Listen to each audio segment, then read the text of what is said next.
Chew. This right, guys. This is what you got to do every morning. See, when you a new car salesperson, guess what? Don't nobody respect you. You new. We don't even know you. They call it the FNG, the green P. So guess what you got to do? You got to prove them wrong.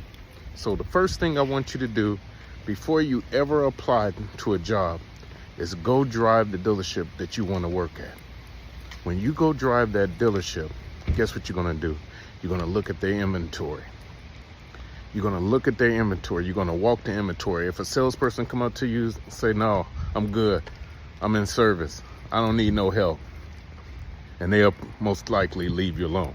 But guess what you're going to do? You're going to walk their inventory. Now, this is going to do two things. First of all, it's going to get you next to vehicles. And then you're going to get to touch the product that you want to sell. So when you touch the product that you want to sell, it's going to make it real for you. That's what I did when I started. I said, I want to sell Fords. So I went to the Ford store and I walked a lot. I walked the new cars. I walked the used cars.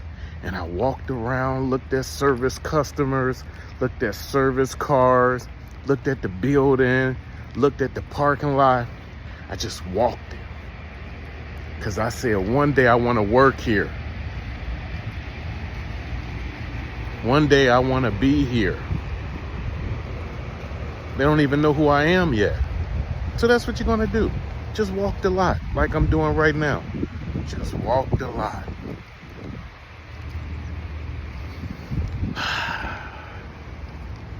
Smell the air. Smell the air.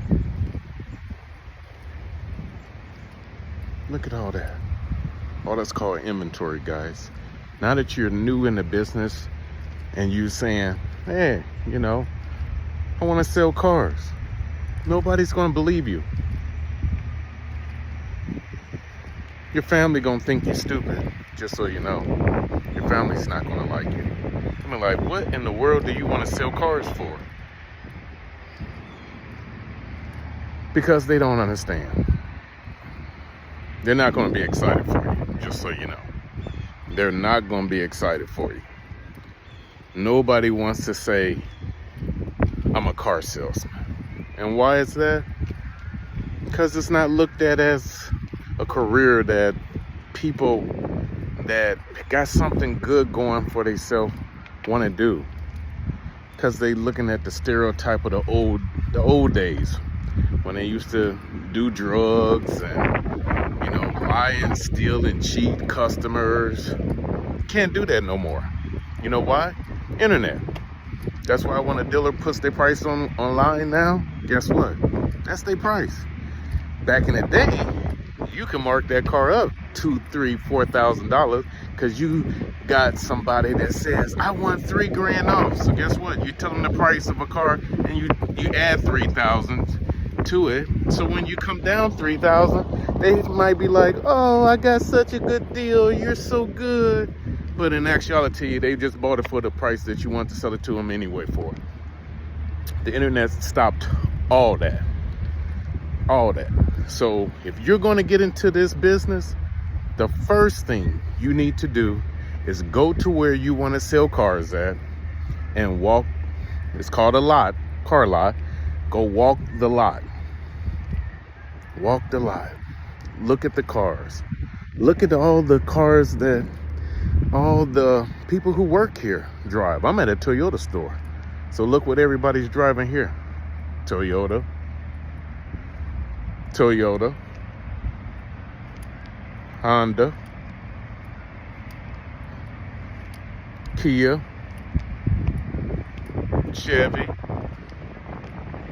Toyota. Toyota. Old Toyota. Even more older Toyotas. Lexus. That's what they're driving here.